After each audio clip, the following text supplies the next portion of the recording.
Welcome to Joy News. Prime here on Joy News on Multi TV. Coming up, political parties meet Electoral Commission over its insistence on the establishment of the controversial 18-member committee for the 2016 elections.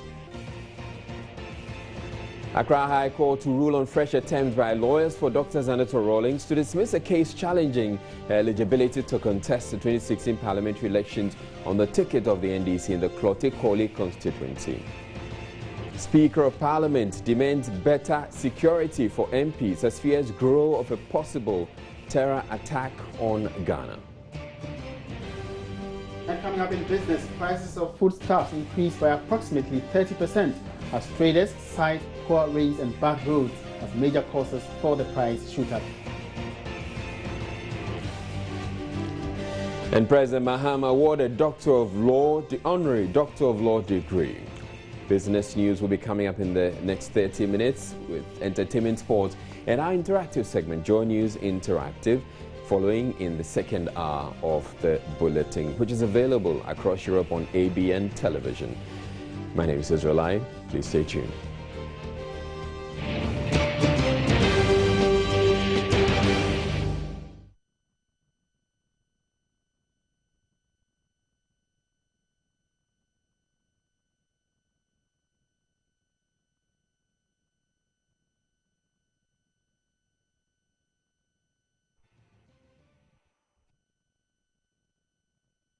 The Speaker of Parliament is demanding intensified security for the legislature due to its strategic role as a repository of the highly classified information about Ghana and its dealings with the international community.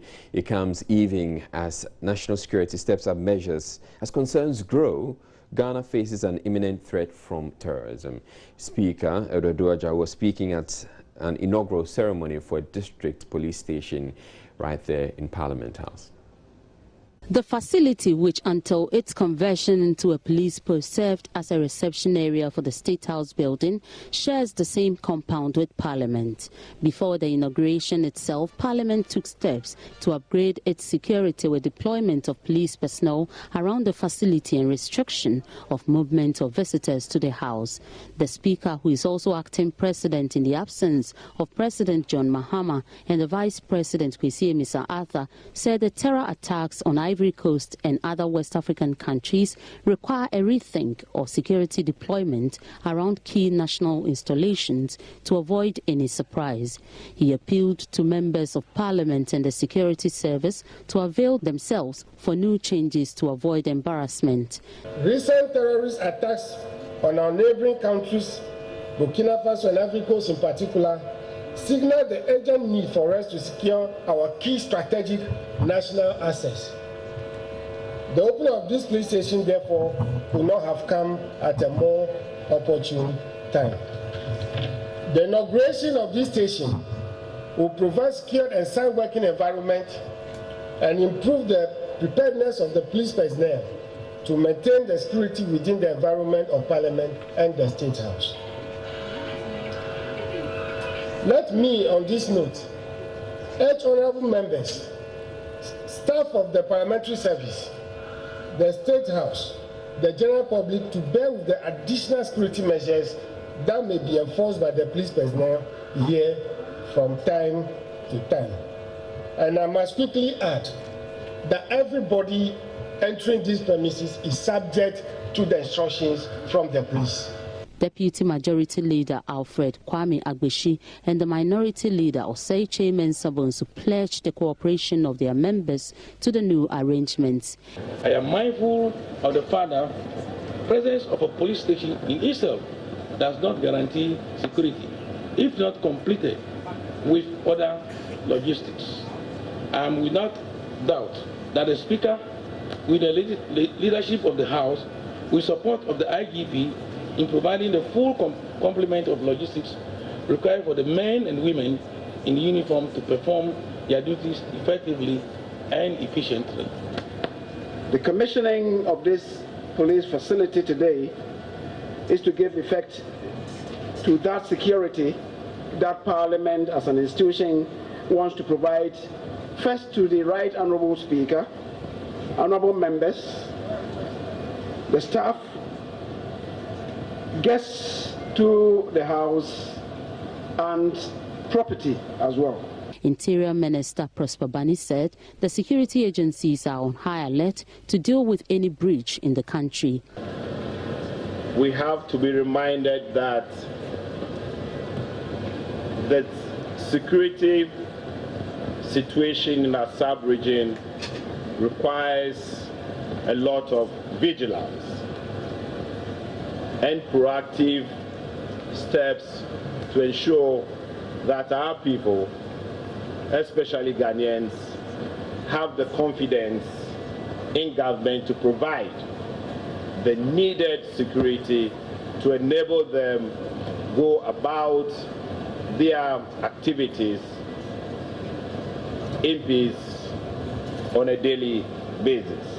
The Inspector General of Police, John Kudalo, on his part said despite logistical and human resource constraints, the police will be professional in protecting life and property, especially this Easter and the upcoming general elections in November. Quickly remind officers that aside the routine operations, the service has within the short term some major national assignments where its professional expertise and commitment will once again be subjected to national and international scrutiny.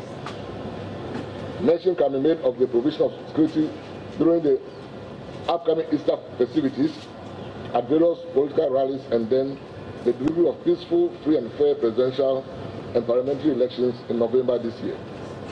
I'm confident that with the operational capacity we have, we can deliver to ensure the success of the exercises, notwithstanding the possible challenges that we may be confronted with. Elton Broby filed this report for Joy News. Still in Parliament, the House has approved a credit facility between government and Raiffeisen Bank International of Austria for an amount of 77.9 million euros. The loan will fund the construction of 5 new district and general hospitals at Solmanya, Bupe, Saola, Tuna Kalba, Rita, Tolong, and an additional polyclinic at Bamboy. Chairman of the Finance Committee of Parliament, James Kluche Avaji, who moved the motion for the adoption, said the projects will help address the health needs of the catchment areas. The Export Credit Facility Agreement, ECA, the facility amount is 77,935,500 euros, of which 68 million euros, being 85% of the contract value, plus the ECA premium of 9,935,500 euros. The grace period is 2 years, the tenure is 12 years. The interest rate is 6 months Euribor plus 1.78%, consisting of a portion of 0.88% per annum determined by the OEKB and a 0.9% per annum RBI margin. The coincidence of certain towns being on the list. The first one is the town of Solmanya, and the question arose as to why Solmanya was on the list. But the Minister of Health assured us that it had nothing to do with the town of the Minister of Finance. The second one, which our chairman had disclosed that Vector is from his constituency, the Minister of Health assured us that it had nothing to do with the fact that our chairman was the chairman of the committee.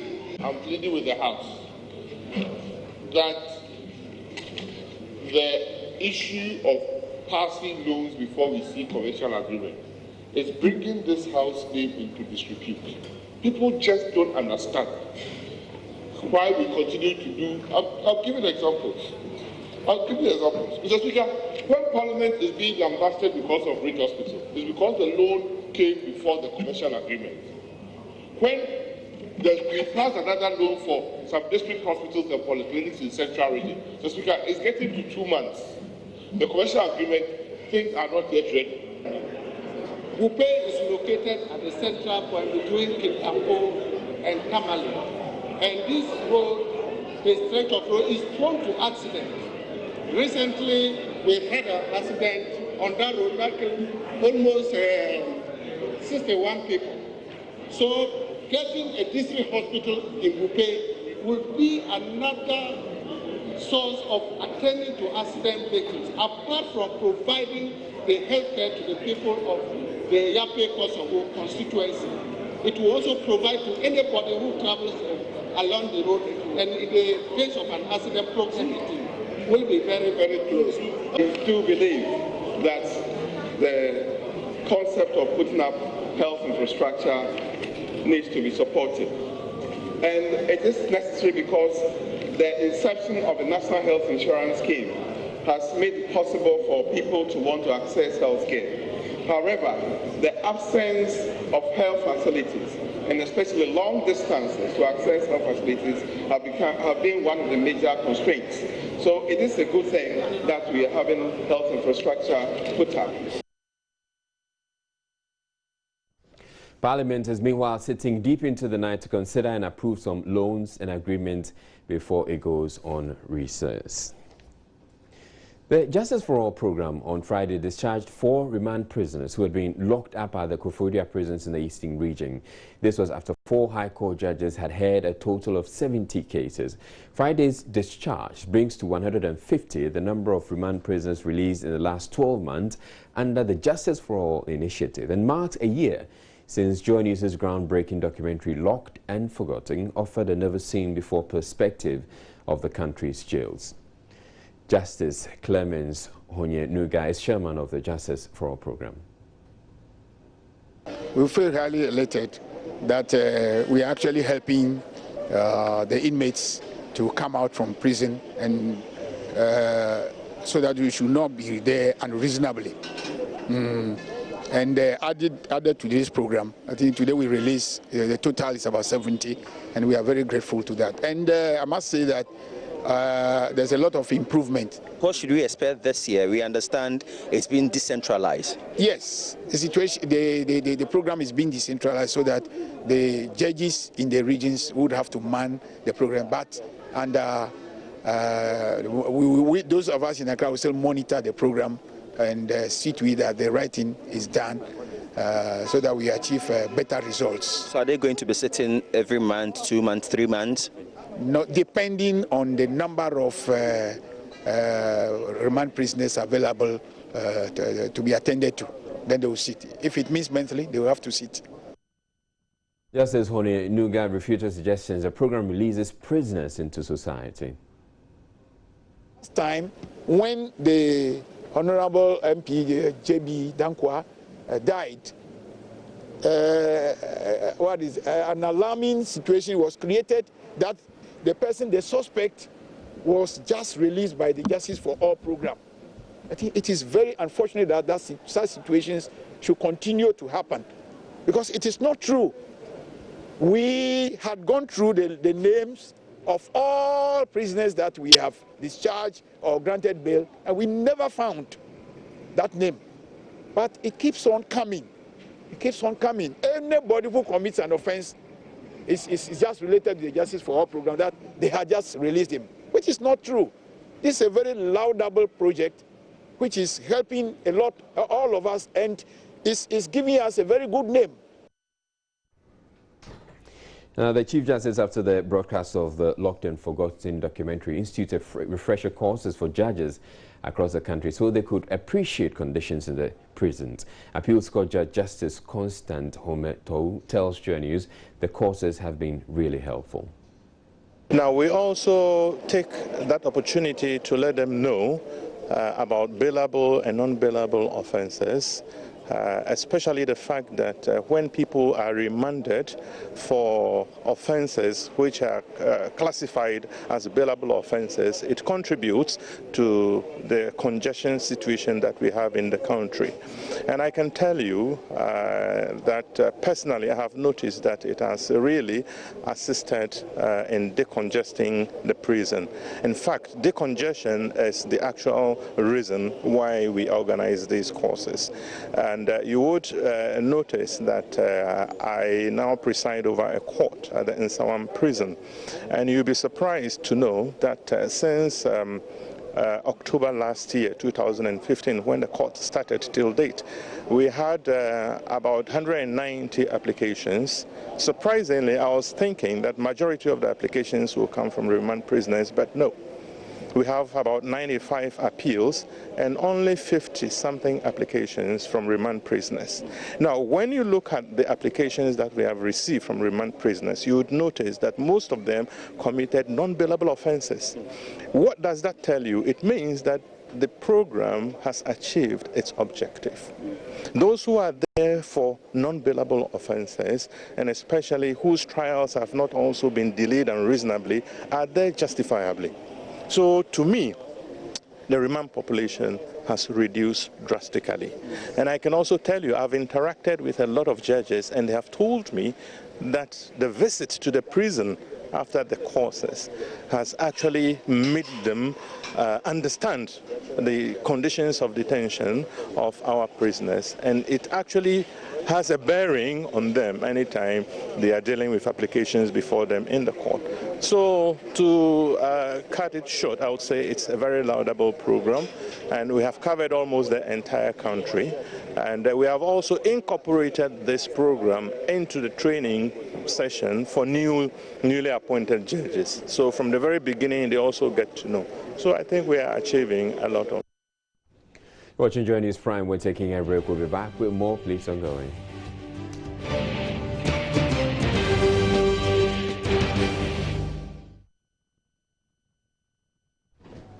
The country's major political parties say they are eagerly awaiting on the Electoral Commission to furnish them with the terms of reference of its controversial 18-member steering committee. The EC's announcement of the committee's establishment was unanimously rejected by the political parties. But the EC maintained the committee would not be disbanded. Speaking with Joy News after a meeting of the Inter-Party Advisory Committee in Accra on Friday, National Secretary of the Progressive People's Party, Murtala Mohammed, insisted the parties are yet to be convinced about the essence of the committee.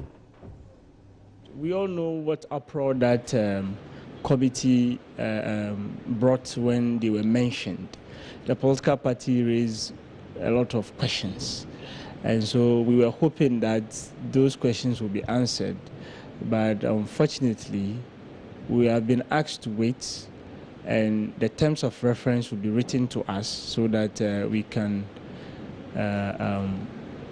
evaluate or review it so we can give EC feedback. So then that's when the question comes in, sooner or later when, because the point you make is that at today's meeting, you asked them for those terms of references. Did they give you timelines by when they hope to make that available to the parties? They didn't, but we can only wait. Okay, so let's give them the time to give us what role they think the steering committee will play. But as far as many of the people at IPAC are concerned, really, we have the EC to steer the activity of election in this country, electioneering campaign, whatever. So we think they should take charge and execute their mandate. You, the PPP, as a political party, what's your position on it? It's clear. Until the terms of reference comes, it's unnecessary. You have been mandated to execute elections in this country. You have directors, you have commissioners. Go ahead and run it. IPAC is there to help you. You know, even the process of mentioning these names or committee marks of a lot of suspicion. First of all, you didn't consult anybody. You just one day come out with a list that they form a steering committee. And you know, when you say steering, they are taking charge. And unfortunately, there were names that are associated with the ruling party. And so it's really a red flag. So for us, it's a simple matter. The EC is mandated to run elections in this country. And we have 7 months to election. They should go ahead and run it. If they can't, they should resign. And I can tell you they are competent enough. The PPP is also criticizing the regulations that will guide the upcoming limited voter registration exercise. The CI 191, which was passed by Parliament on Thursday, allows for one person to act as guarantor for 5 individuals unable to produce recognized identification under the new election regulations. Murtala Mohammed believes the provision is inappropriate. There was no major discussion, and again she pointed to the committee that it has matured in Parliament and is soon to be passed. The PPP has fundamental problem with that CI. Now listen, they formed a committee to review the existing CI, that's CI 72. We were not included. They call us for a meeting, we asked for a copy, and they have not given to us. Up to now, we don't have a copy. So what you are telling me is based on a hearsay. I don't have it. So I'm only going to tell you it's improper to say one person can identify 5 people to say they are Ghanaians or not. What if the person has some conflict of interest? It's unfortunate. So basically, we are waiting to see the law to criticize it. Have you drawn the attention to this about the need to have done this? Today at IPAC, I did. Even though they consistently, vehemently oppose this idea that they didn't give us equal representation at the committee, or they did not give us the benefit of criticizing the document they are taking to Parliament. And it's very unfortunate. The Accra High Court will on Tuesday rule on a fresh motion brought by lawyers for Dr. Zanetto Rawlings for the case challenging her eligibility to be thrown out. This is the second time the defendants are asking the court to dismiss the case. Dr. Zanetto's lawyers believe the issue in contention is a constitutional matter which should be left with the Supreme Court. Joining us is Raymond Akwa was in court and filed this report.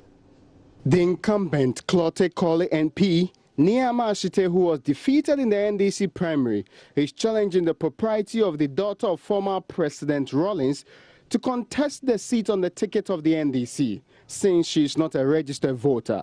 Indeed, the Electoral Commission has since confirmed that Dr. Zanetto Rawlings is not a registered voter in Ghana, but the High Court is yet to rule on her eligibility as a candidate.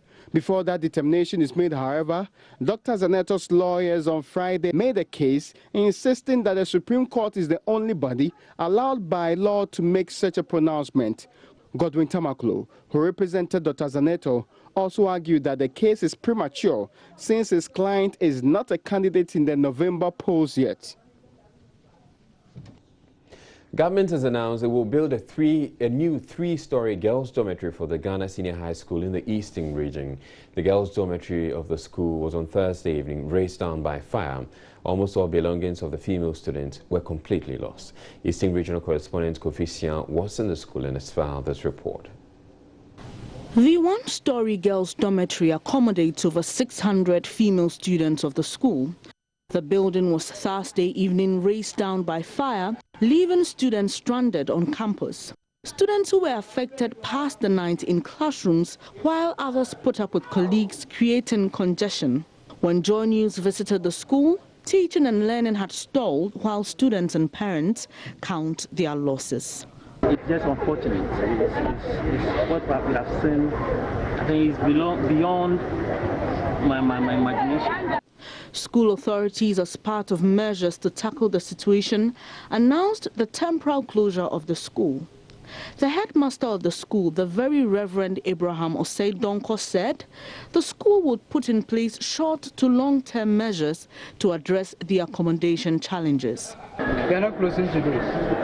We said today we are organizing ourselves, and tomorrow, right, we have been given permission to close down tomorrow for students to go down. Looking at the situation is that 600 students have been displaced as a result of the fire outbreak. And we have found temporary solution. The temporary solution is that they are pairing with their colleagues from 2 and 3 students. Of course, the congestion is created. However, as part of a permanent measure to address the accommodation challenge, government has announced to put up a new 3-story girls' dormitory for the school. Eastern Regional Minister Mavis Amafrimpong, after touring the fire accident site, assured the school of government support. She presented some relief items including bags of rice, sugar, sanitary pads, among others. The chief fire officer who accompanied the Regional Security Council to the school reiterated the call for institutions to implement fire safety audit report to avert the rampant outbreak of fire in the country.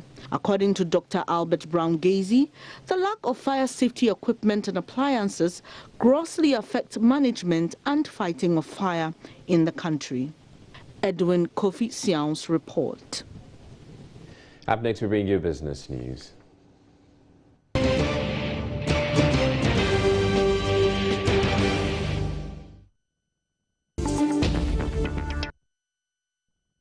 All right, it's time for business, and Emmanuel Bajiriafi is here with it all. Good evening to you, Emmanuel. Easy. All right. How are you today? Thank you. I'm good. All right. How about you?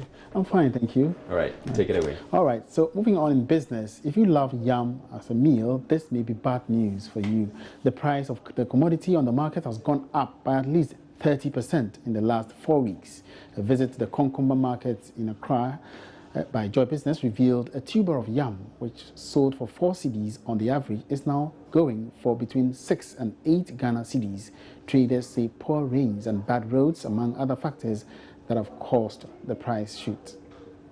This is the Konkumba yam market, a major source of supply for yam across the country since its establishment in October 1981. It is also arguably the largest fruit market in West Africa, offering some 5,000 jobs to the youth. The Konkumba market receives yam mainly from the northern part of the country. But for the past 4 weeks, prices of yam have increased astronomically. Abdullah Baba, a yam trader at the market, tells us why. First, we sell 100 kilos of yams, puna, especially puna. First, we sell it maybe 5 million. Now it has increased to 70 Ghana cedis. It used to be 50 Ghana cedis. First it was 50, now it has increased to 70. Because of the last year there was sort of rainfall at northern region. So there's not enough yams. So that's one of the causes of the prices. They have increased the fare of the lot of the fuel, increase of the listing. The fare of the fuel.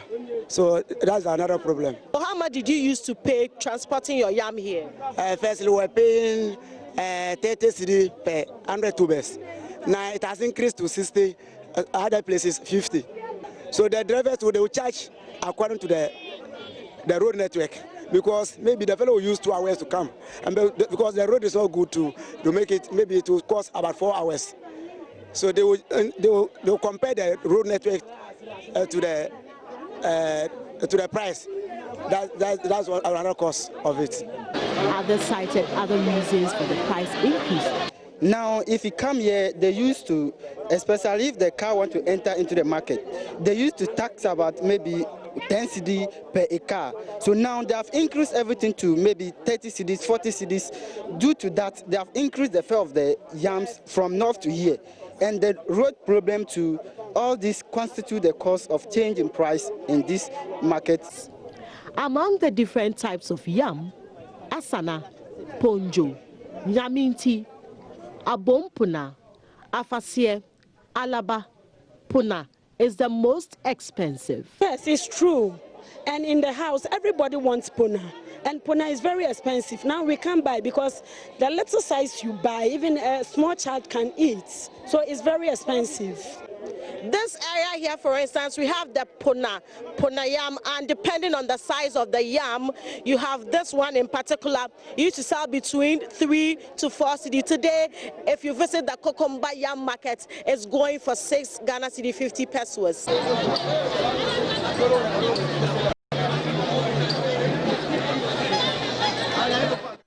All right, so brewery giant Guinness Ghana says it is working to source 70% of its raw materials locally.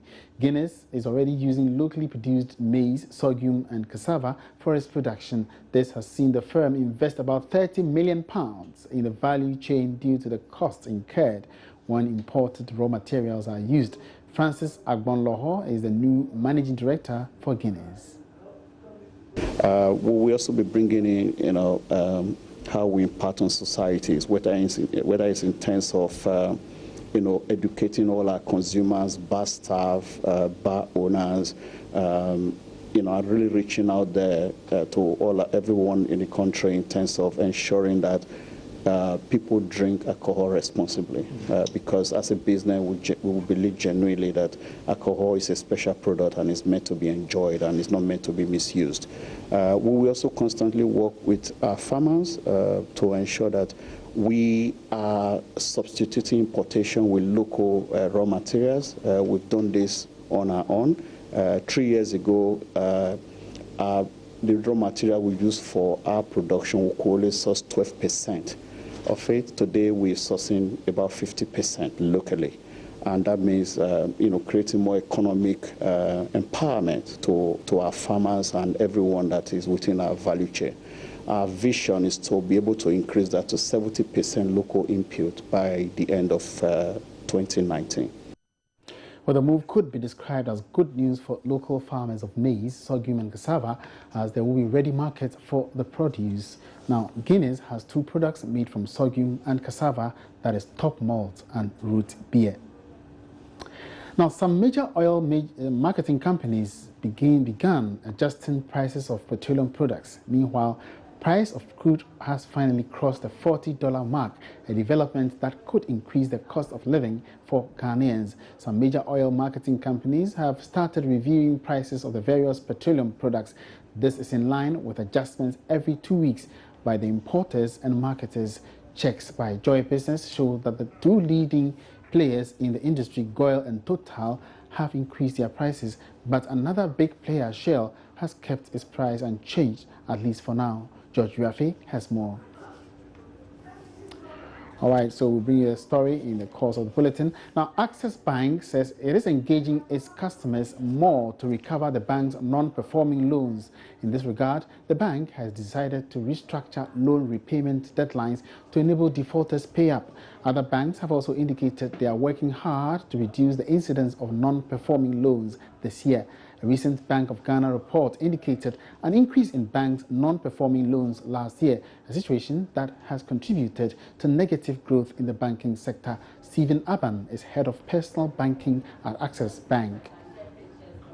Challenge facing the industry, we believe that there are issues of non-performing loans within the industry.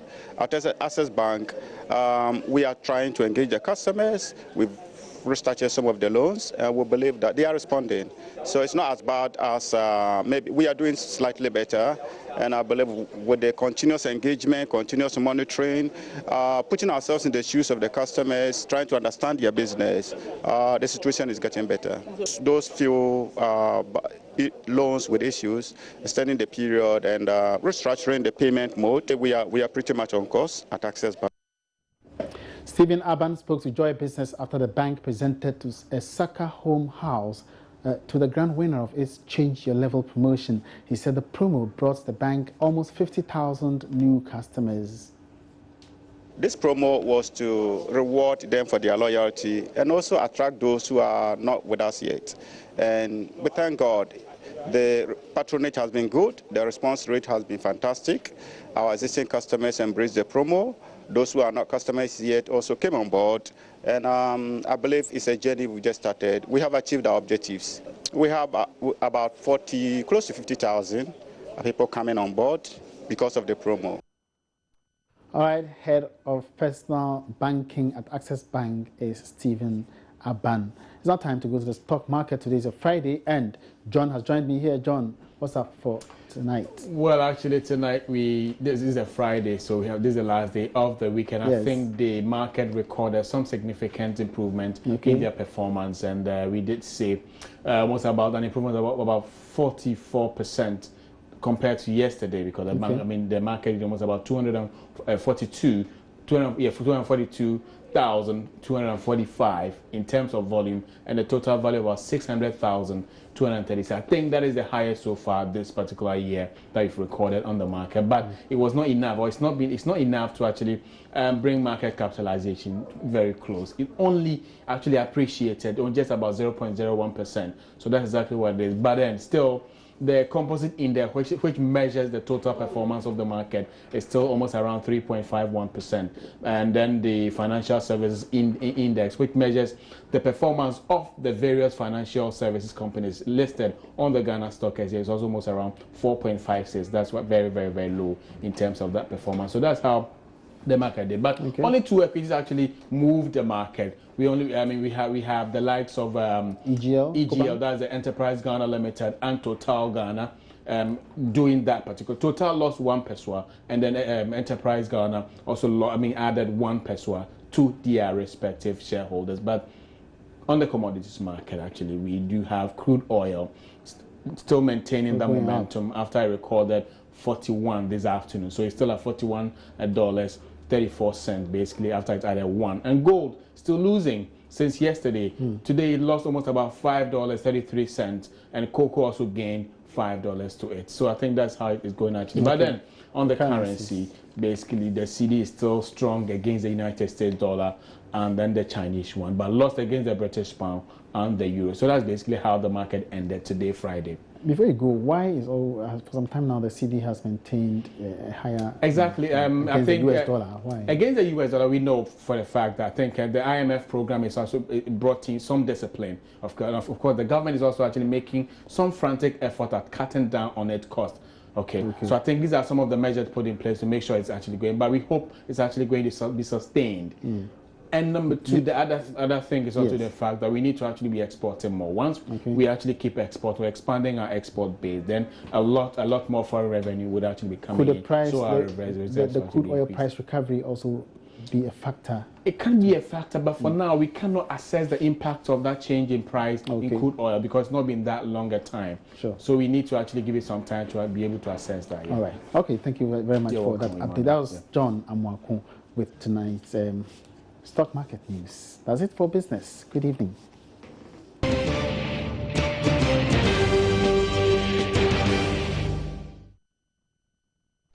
Welcome back to Joy News Prime. And officials of the Ministry of Health and the World Health Organization have expressed satisfaction over the vaccination program for Neisseria meningitis taking place in 3 districts of the Upper West region.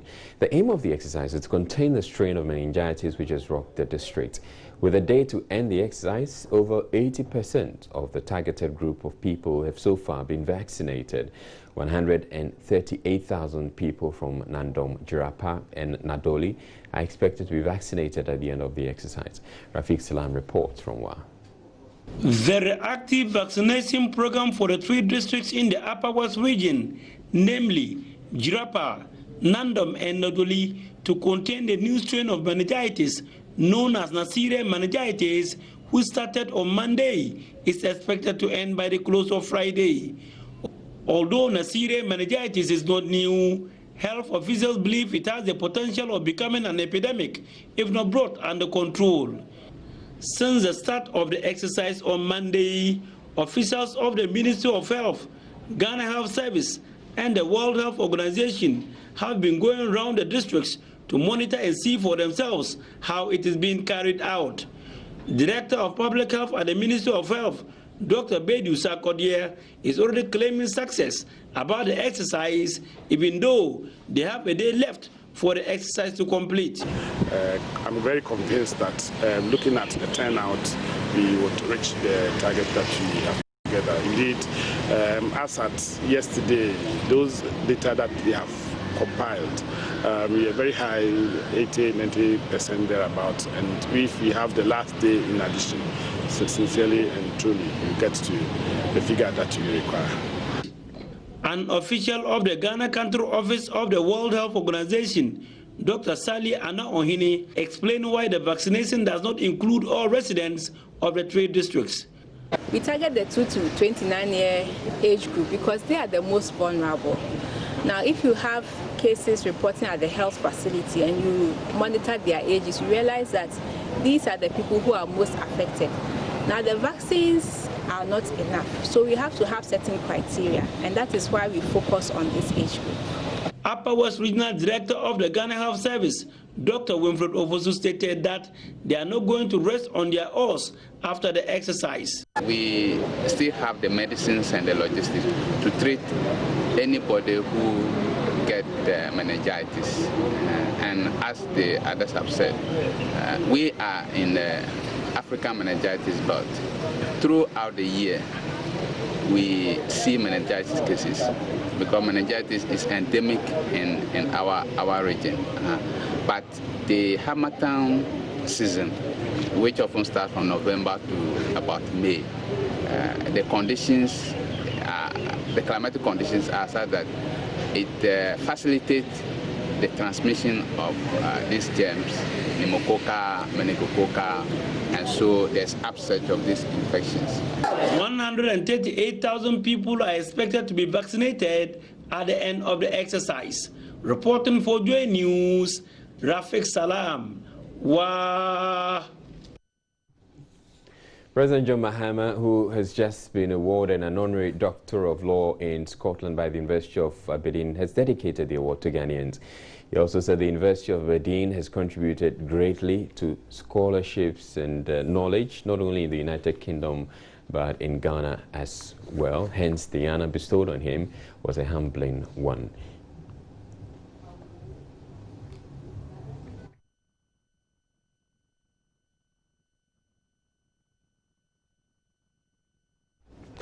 Now, the running mate of the New Patriotic Party, Dr. Mahmoud Bawumia, has stated that the NPP would build a job-creating engine to help rescue the sinking Ghanaian economy when giving the mandate to steer affairs of the country after the 2016 general elections. He added that the NPP has identified unemployment as one of the crucial challenges affecting the Ghanaian economy, and job creation will be the party's major focus when voted into power. Dr. Bawumia was addressing members of the Tertiary Students' Confederacy of the New Patriotic Party from institutions in the Volta Regional Capital Hall.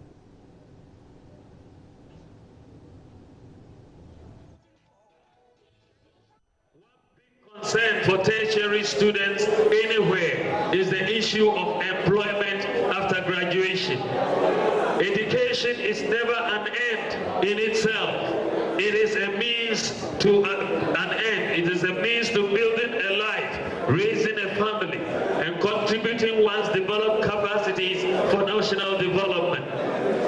It is therefore normal and expected that students will be concerned about opportunities available after their graduation for them to put their knowledge acquired to work while earning decent wages to keep body and soul together. Mr. Chairman, the vibrant economy that the MPP built between 2001 and 2008 increased economic activity. We brought down interest rates and credit to the private sector increased significantly. In fact, during the MPP era, banks were chasing businesses and individuals to give them loans. That was the MPP era. We had reformed the financial sector, brought down borrowing, crowded in the private sector, that banks were rushing to give them individuals and businesses loans at much lower interest rates. Today, this is a very different scenario. Banks are running away from individuals and businesses. Treasury bill rates are high, above 27%, above 25%, and bank lending rates are in the about 33% to 35%. How can businesses compete with such high lending rates? So with the decline in economic activity, with agricultural growth at zero and manufacturing at negative, it is therefore not surprising that unemployment is on the increase. For the MPP, job creation and the solution to the problem of unemployment is the single most important challenge facing the Ghanaian economy. And it is the single most important policy that the MPP is going to put in place. We are going to address this with a single-minded focus. Our major focus, the end result of whatever we do in this economy after this election is going to be to create jobs and reduce unemployment. Up next, we bring you international news. All right, so as you know, as always, we'll have Joy News Interactive, and it comes up in the last 30 minutes of the second hour of the bulletin. If we're Harrison is here to tell us what's coming up. Hello, Ejo. It's all about the president's trip to Scotland, you know. First of all, we'd like to say congratulations to President John Mahama for receiving his honorary doctorate degree, but it seems the printer's devil has followed our head of state all the way to Aberdeen, and that's what's trending. He make mistakes, man made to make mistakes. So maybe it's a mistake that they have done. So maybe we should all correct ourselves. It's very embarrassing, so they should have apologized to John Dramani Mahama and correct it. Then they are taking we Ghanaians for a joke. I'll be showing you the picture they are talking about. Also, should the president finally make a stance on homosexuality? Most Ghanaians frown on that act. I believe in my perspective that President Mahama should come out and state it categorically and conspicuously that Ghana is against same-sex marriage. All coming up on the interactive segment of the news tonight. Israel. Right, so President Mahama taking his honorary doctorate degree. Yes, That was a ceremony in Aberdeen. Yeah, really colorful photos. Very colorful. Except one of the photos I wasn't very excited about. We'll talk about that. We'll talk about that in the interactive segment. Right. Right, so we have entertainment and sports coming up in the second hour of the bulletin, as well as the interactive segment, where we're going to be talking about the President's honorary doctorate degree. So please stay tuned. We'll be back in a bit.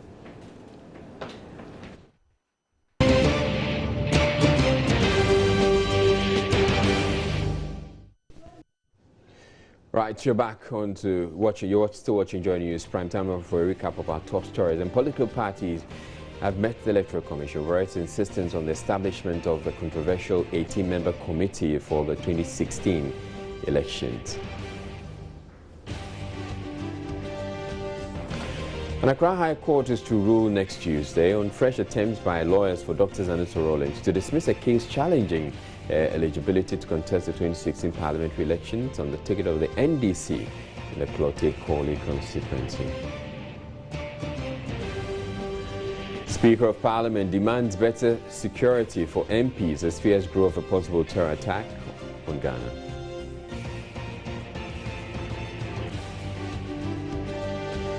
In business, prices of foodstuffs increased by approximately 30% as traders cite poor rains and bad roads.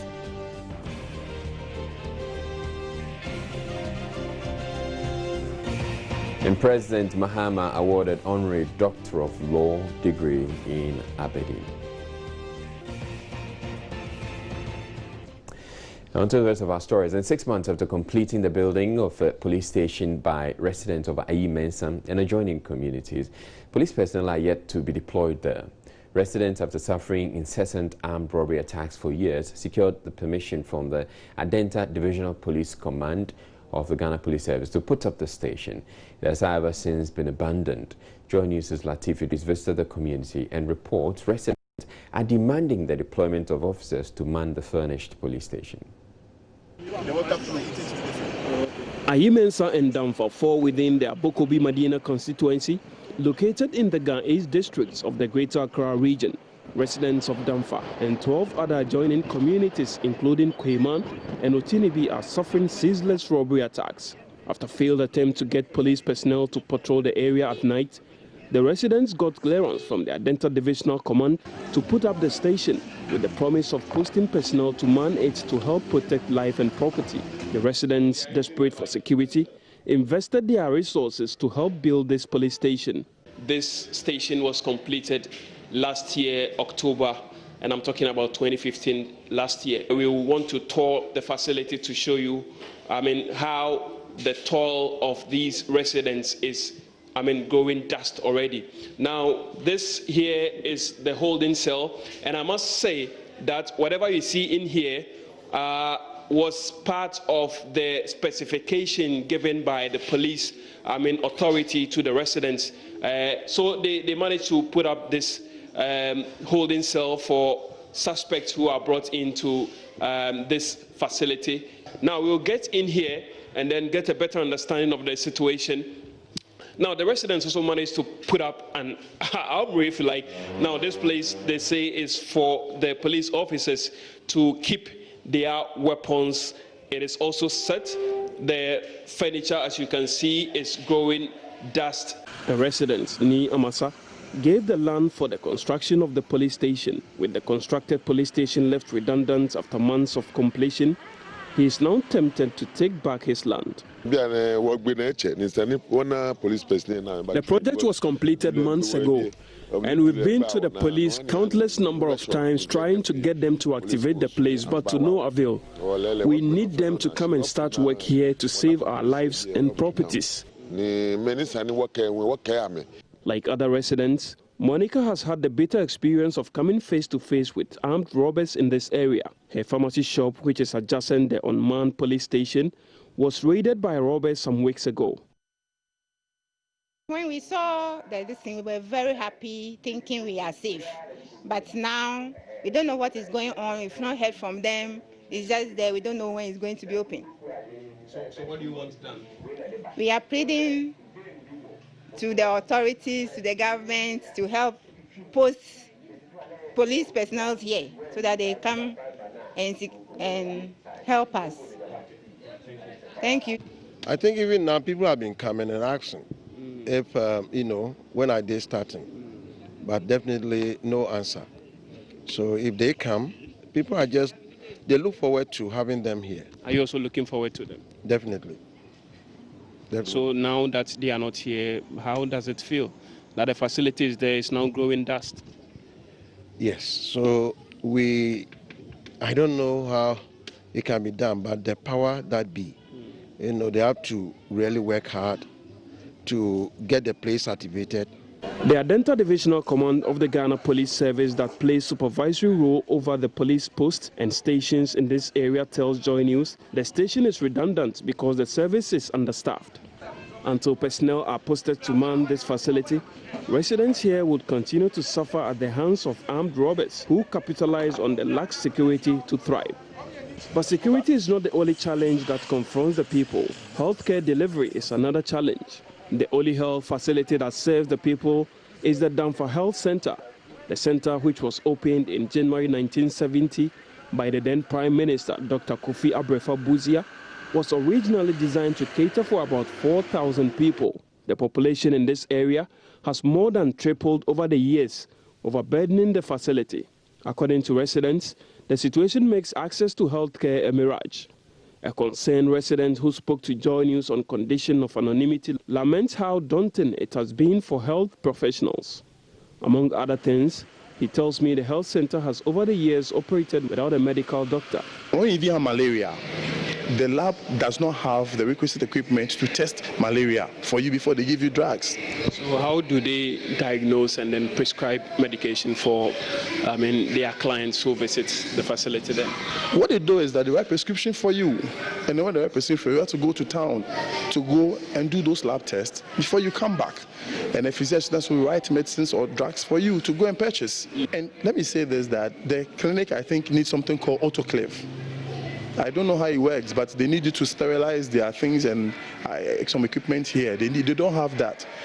Even the pharmacy that is here, the drugs are not, they don't have a condition to even store the drugs in. Some drugs need cold weather. There's some temperature, they need some temperature to keep those drugs. But honestly, I'll tell you that those drugs are kept in heat. Damfa residents and neighboring communities have not had potable water for the past 3 months. These pump stations built by Danida and the Community Water and Sanitation Authority used to supply water to the 13 communities. In recent months, however, low electricity current has made it almost impossible to pump enough water to meet the demands of the catchment area. You hear the pump is broken down, and because of that, they can't pump it. Last week, they brought bill. Meanwhile, for the past 3 months and over, water supply has been bad. And today they came that they are coming to disconnect because I have not paid for a month. Until these basic needs are met, residents here would have to wait a while longer and perhaps spend more on security, health, and the basic of all, water. Latif Idris, Joy News, Damfa. Well, less than 24 hours after floodwaters inundated homes at Avena here in Accra, city authorities have begun dredging that side of the Odo drain.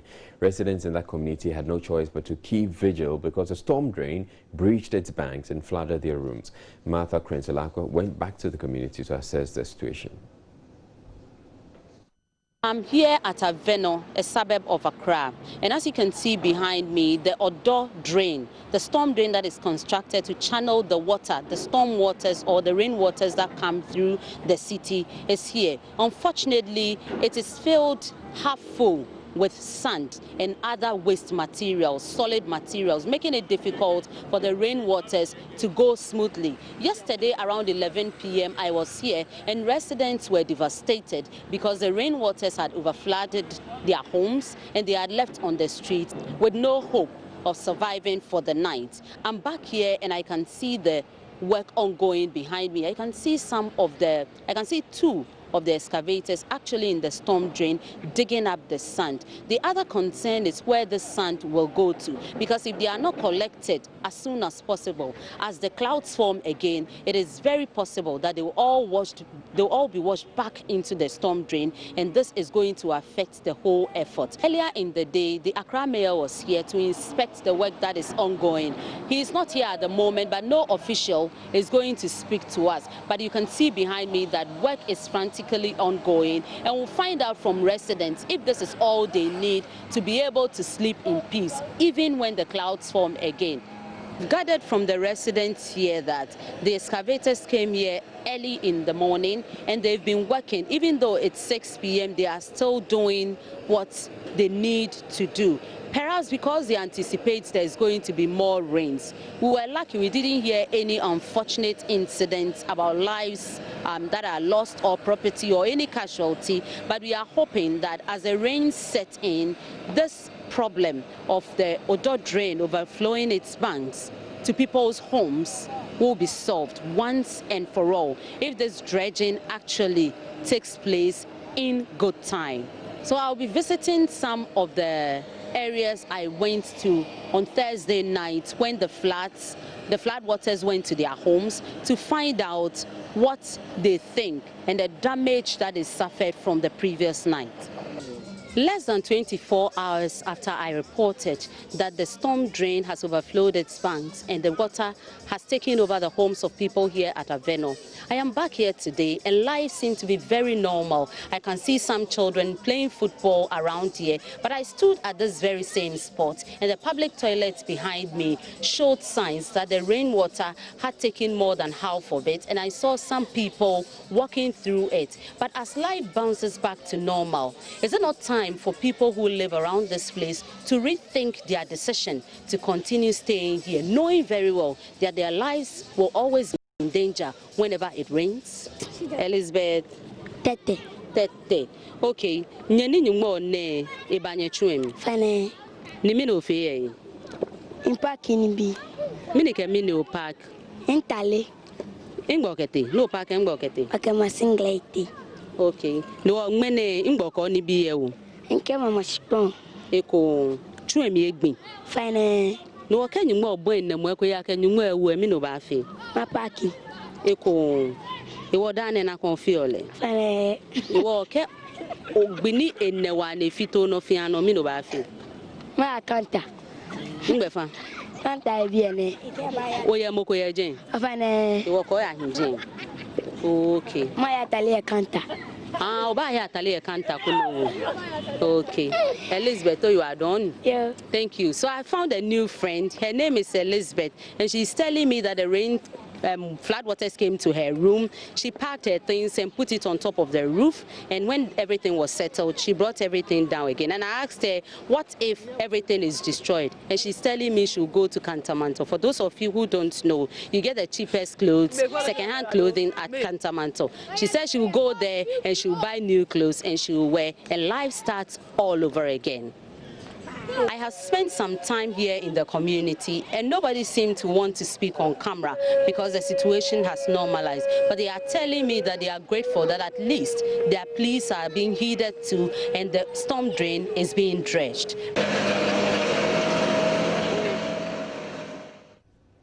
Up next, we bring you sports. Please stay tuned.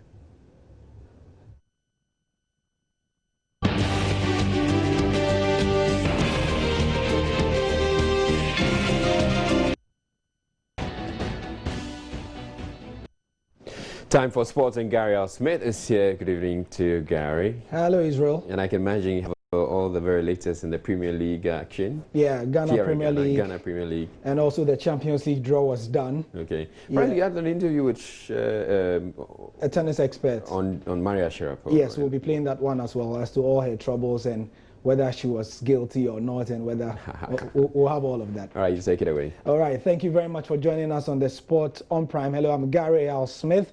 Here this evening we have updates on the Ghana Premier League. Don't forget that today match day 5 started, and it was all about Asante Kotoko. Even as they started warming up today at the Baba Yara Stadium, Asante Kotoko knew that they had to win to keep their title chances going on. Not just that, historians have said that Kotoko's start in the first 4 games has been the worst in at least 4 decades, meaning that going into this game with second-year Azakes, they simply had to win. So let's come into the studio. Let me tell you what the story was. The game is over right now in Kumasi, and this is it. It began. We had a live update on our Twitter at JoySportsGH, and so we started with a 0-0, and then heavy rains were reported in Kumasi, showers of blessings for Kotoko. That is what we were asking.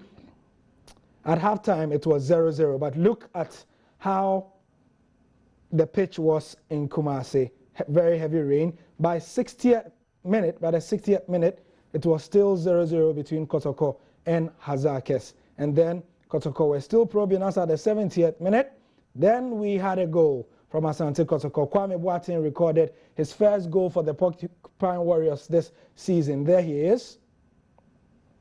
And then 10 minutes to go, Kotoko were heading for their first win of the campaign. There were a few fans there.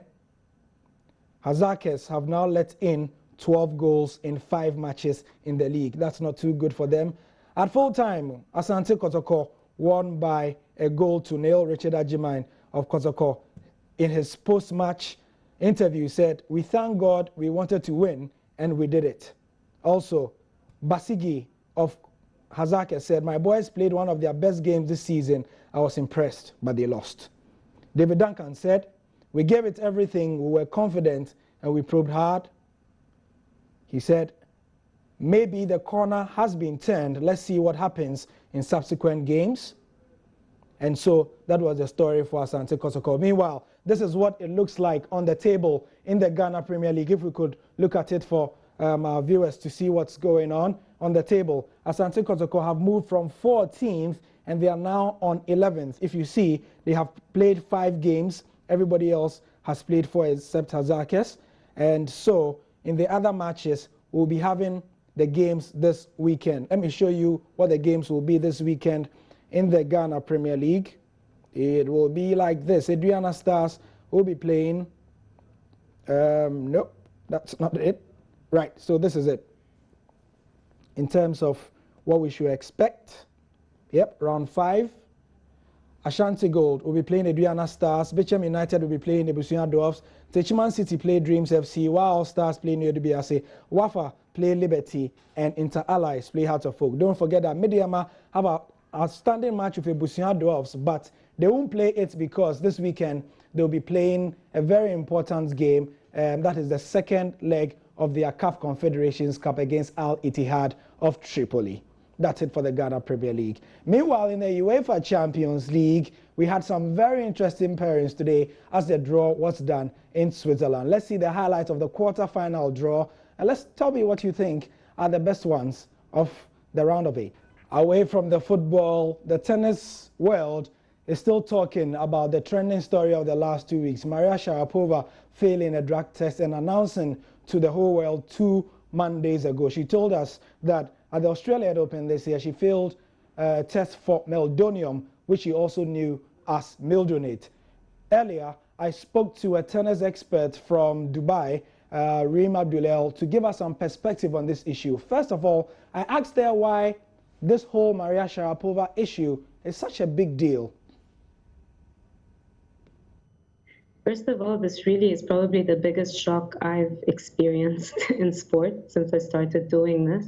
I mean, even when something like Lance Armstrong came out, there have always been rumors about Lance Armstrong. So when the proof came out, not the entire world was surprised. But with something like this, first of all, Maria Sharapova is not just a tennis player.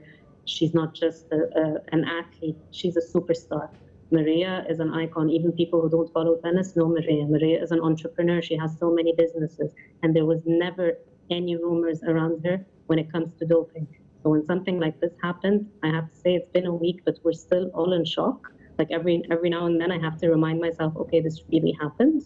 And the reason it's a shock, because first of all, in tennis especially, we haven't had high profile doping cases, not like in other sports. So yes, there was Marin Cilic, but he had a reduced ban, and it was before he won the US Open. Yeah. We had Viktor Troicki, who's also not as big of a household name like Maria Sharapova. We found out from Andre Agassi's book that maybe he took drugs in the 90s, and then the ATP covered it up. But Martina Hingis, it was a recreational drug, it was cocaine. So it wasn't a stimulant, it wasn't something that was really enhancing her performance. But something like this, you're talking Maria Sharapova, one of the biggest icons of the sport ever, and her testing positive for a drug that now we find out that it's implicated with so many other athletes, whether in Russia or outside Russia. There's up to 99 cases of athletes testing positive for meldonium this year. So it's a massive shock, and she will bear the consequences. Interestingly, at her press conference, she came out to say that she got an email on a certain date and she neglected to check that email. However, the International Tennis Federation and a couple of other bodies have come out to say that they sent at least 5 warnings to her and other athletes. She has come out to deny it. In your experience covering tennis at the highest level, what is it that we can take as the truth? I'll tell you what, I know some of my colleagues in Indian Wells at the moment, they asked someone like Rafael Nadal, they told him, do you check these lists? And he said, honestly, I do not check them. I have people who work for me who check these things for me. So I understand that if you're a top athlete, you're not going through every single one of these emails. You should. And I think now every single player will check these emails after what happened to Maria. Sharapova knows this drug as mildronate. The rest of us know it as meldonium. We also know that this drug is very popular in Eastern Europe, but you cannot get it on the market in Western Europe, the UK, and the United States because their various regulatory bodies have not sanctioned it. Give us some education as to why this drug is so popular in the East, manufactured in Latvia, but not in the West. Actually, I read a very good CNN piece about this, and the doctor who wrote that piece was saying that when the drug was manufactured first in Latvia, I think it was the late 70s or 80s, the relationship between Russia and the United States in general was really, really bad. So all of the technologies or all the medical advances and all these things were not shared between these countries. It wasn't, in general, anything that was happening in Eastern Europe was not really being shared with the Western world. So he was saying that at the time, that's why it got really popular. It was a very, very, for them, it was like a breakthrough in medicine, and it helped a lot of people with heart conditions and things like that. Thank you very much for your time. But to all the millions of tennis fans watching out there, quick question. Should we lose faith in the sport? Yes or no? Are you asking me or the people watching? Honestly, right now, I choose not to. I don't think everyone cheats. Even if 1 or 2 people cheat, I don't believe that everyone cheats. And let's hope that the tennis doesn't turn out to be like cycling, where it turns out there was an entire era of people cheating. So hopefully that's not the case. Reem Abdul is a tennis expert in Dubai. You can watch that full interview on myjoyonline.com/sport. That's the sport for now. Follow all our coverage of the Barclays Premier League, La Liga, and the rest of the Ghana Premier League matches as we enter match day 5 this weekend. Also on Sunday, Midiama hopefully will be able to beat their Libyan opposition in Tarkwa. I'm Gary Al Smith. Have a great weekend. Right, so it's now time for entertainment, and Miss G this time around is not here with me in the studio. Miss G is at the Accra International Conference Center where the Ghana DJ Awards is taking place, and she's been hanging out there and having all the fun. So we're going to cross over live to Miss G, and she's going to be sharing with us what's going down there at the DJ Awards. Take over, Miss G. The Ghana DJ Awards in partnership with Hits FM. We are coming to you live from the Accra International Conference Center. And Mercury Republic, the team from Mercury Republic, and our own program director are here. And it's an award that has been put aside to honor DJs. These DJs have given rhythm to our feet. They have brought joy to our homes and made our parties that joyous. It's time for us to honor them. And so I'm going to speak to the organizers of the show here with me. So Mercury represents Mercury Republic, and Mark Kumante represents the programs director of Hits FM. Mercury. Hey, good evening. Good evening. Right, so the day is finally here. It's a big turn up. Accra International Conference Center. You see it, man. It's looking good. Russian energy drink in the place, DJ Cola in the place, beautiful ladies in the place. It's big. And so I'm sure that for us at Hits, we are so proud that we are part of this business. Sure, definitely. Hits FM being an entertainment channel, we have some of the best DJs, Gunshot, DJ, Andy Dusty, Hagla, and all of them. And so we think that this is our core. We've done hottest DJ and all of that. And so if we partner this, definitely we'll get the results. And I'm liking what I'm seeing anyway. Yeah, so this is just a beginning. So what are those who are home watching and are yet to be here to expect when they come here? I mean, if you're back home, you might just miss a lot. You know, you just have to make sure you get in here. There's no nightclub in Accra that's opening tonight. The big nightclub is here at the conference center. So basically, just come, we have fun. Yeah. So we have DJ Jimmy Jazz from Nigeria all the way. We have our own DJ Black. We have Andy Dusty in there. So it's going to be a big party. It's a big party. It's a big party. Okay. So it's a big party. Yes, we've been talking about that. But what are these DJs, who are coming here, taking home with them? What they're taking home is the pride. It's the prestige that comes to the award. When it comes to an award, you see, you might just do your thing for all the time of your life and you not have anything to show. To have that award,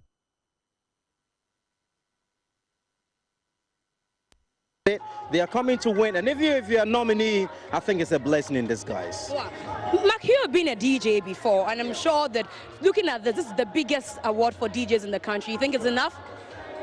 It should be, because I was one of the best in my time, but I don't have anything to show, like he said, because there was no award scheme. And so today, sometimes when I say, I used to play, oh, Mark used to be this, he used to be that, the youth of today think, oh, he's bragging. It doesn't look like he can play. But if I had something to show, like Ghana Music Awards and all of that, because I have Ghana Music Awards too in my bedroom, I can always brag and show. But my days as a DJ, there's nothing to show. So if you have that plug in your bedroom or wherever your sitting room, it's a big deal. It's a big deal because it's a value. It is not how it looks, it's a value and what you add to the value. There's a value and what you add to the value. We have some people who have been nominated. I've seen DJ Gunshot. Later, I know DJ Black will be joining us. Congratulations to you, DJ Black. I also know that Andy Dusty is joining us as well. Those are DJs from multimedia. Which other DJs are up for nomination? I mean, they're international DJs. You're talking about DJs from the UK in the best international Ghanaian DJ and best international non-Ghanaian DJ category.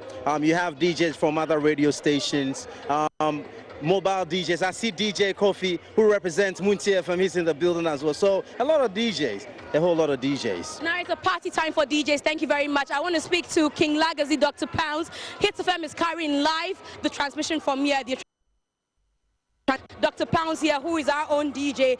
And Pounds, are you playing today? No, I'm not playing. I'm here to have fun after all this work, but we're having a good time. Now, for you as a DJ, seeing this initiative, what does it make you feel? I mean, it's good initiative. It's about time we support. I mean, Fridays, we go out there to the nightclubs, to the pubs, even churches. Now you can use DJs to play good, music for you, weddings, stuff like that. So it's about time we celebrate our DJs. Since we celebrate other musicians, time for us to celebrate the DJs. It's good initiative. It's a good initiative. Dr. Pounds, tell me, King Legacy also is a nominee for the night, and he'll be joining us. What are your expectations? I know you've been nominated. Hope to pick up the award. Yeah, man, definitely, because we've been representing reggae dancehall from 1994 till date. You understand me? And right now, we are representing sound system culture, and the sound system culture is one part of the industry that we've forgotten about. So King Legacy and Legacy Sounds will bring in that. I will give thanks and praise to the Almighty that we've been nominated. So definitely, tonight, last year I was a nominee, I couldn't pick it, but this year, trust me, we've done a lot for the industry. So come on. So much love for the industry. I know that Miss V will be coming through. Thank you, Legacy. Baba Spirit, join me. I know Miss V will be coming through. The Galaxy Boys will be here as well to perform. So it's a party for us. We have DJ Jimmy Jack, our own DJ Black, and the Dusty. What else do you expect? And we have Baba Spirit also here. Hey, Baba Spirit, what are you coming to do here? I'm are coming. You a DJ? Yes, I was once a DJ, so I'm coming to watch my small boys for here. You were once a DJ? In which world? Oh, for Bagonga Radio. 111.1 and then I'm married radio 00.0 for my hometown. For your hometown? But when I stopped the DJ work, so I come back my DJs from Rainbow Radio. DJ Collins, DJ Four, and DJ Ajima. So today I come so I can help them take the award go house. You're helping them to take the award to the house, but apart from that, are we seeing you on stage performing? Oh, definitely, because if you see me on stage, then maybe they take the award, give different people. That one, I go come the stage, can't do small fight for there. So they go see me, Baba, live on stage. Okay, I know that you're able to put up stand-up comedy. I know you put a song together about some situations happening in the country. Now, I want you to do something freestyle for us. Correct. You get the opportunity, you remove your fertility, taste of the community.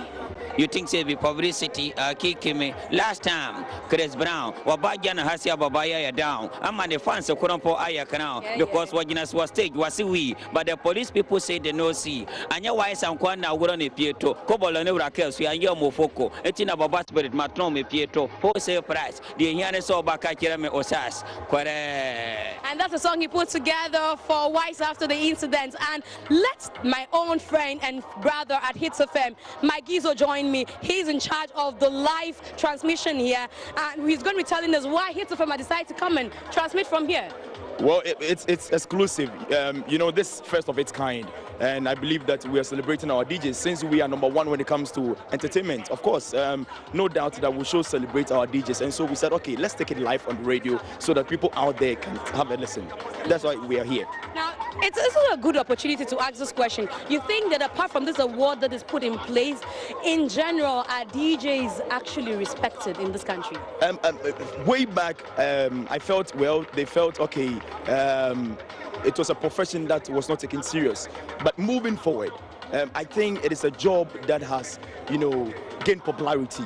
You know, the likes of DJ Black, the likes of Andy Dusty, they have come to stay and they're making good money out of it. You know, some are brand ambassadors and so on. And so I feel now DJs are being celebrated than over the period. Okay. Thank you very much, Gizo. And I speak to this gentleman also joining me. DJ? I'm MC Lyrical. Okay, MC Lyrical. And what are we expecting from MC Lyrical? Are you just coming to watch or you have something I'm a nominee. I've won the award before. I won the best nightclub MC of the year 2014. Okay. I used to live in London, but I moved to Ghana now. I'm loving it, man. Move to the beat, Ghana DJ Awards. Move to the beat is the theme for this year's DJ Awards. And I'm sure you're going to be moving to the beat. Are we seeing you up there performing, doing some scratches? No, I'm an MC. I'm not a DJ. Okay. You know, we go only one category. So, okay. Yeah. So you are not the ones who do the scratches. No, so what do the MCs? We talk on the mic. We just spit. We just talk on the mic. So somebody does the playing for you? The DJ plays the music and we hype the crowd. Yeah, but yeah. So you're going to be hyping us in there? No problem. I'm going to do that. I always that's that. Yeah. So you're just coming to take us backstage and then look at people do their performance, and then you get to enjoy yourself. But since you've been in the UK, you're back in Ghana. Yeah. Let's do a comparison. DJing in UK, DJing in Ghana. Which one are the best? Ghana are the best, man. I love my fans over there, man. Big up. Big up on themselves still, yeah. Yes, I'm part of the ERB network. I work at Ultimate FM. I'm a hype man of Vienna City, Kumasi. Now, who do you think is picking up an award today? DJ Black from Multimedia, and Dusty from Multimedia, DJ Varosky, EIB, and all the other guys. Who do you think is going to win its top down or like hands down today? You know, I got my boy, Mr. Castro. He's the 10-tablist, Ghana's #1 10-tablist. When it comes to the mixes and the scratches and everything, I rate him at the best, man. I wonder he's going to take about 3 or 4 hours tonight. And I'm going to take my one as well. You're going to take yours as well. Finally, before you go, we hardly see female DJs. Is that the case outside there? Yeah, it's hardly in Ghana. We don't recognize female DJs. But no doubt now there's 1 or 2 or 3 female DJs coming through. That's a nice thing, man. Big up still, yeah? Thank you very much for speaking to us. So the party has just begun. We are yet to go inside there to have some fun. It's a time to party. It's the DJ's Award, Ghana DJ Awards, the festival of its kind. It's not the first edition, but the festival of this kind that is getting much more media attention. You should be here, Israel. I'm missing you already. And so take it away, Israel. Thank you. All right, thank you very much, Ms. G. Bringing us entertainment segment live from the Accra International Conference Center where the Ghana DJ Awards is taking place. That'll be all for the bulletin.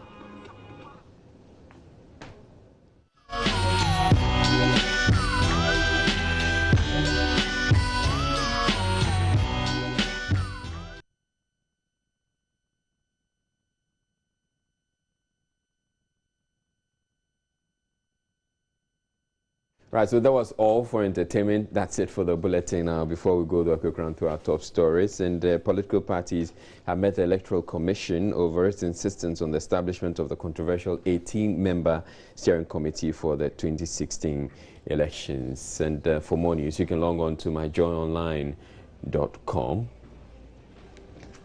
On behalf of the entire crew, I wish you a good night.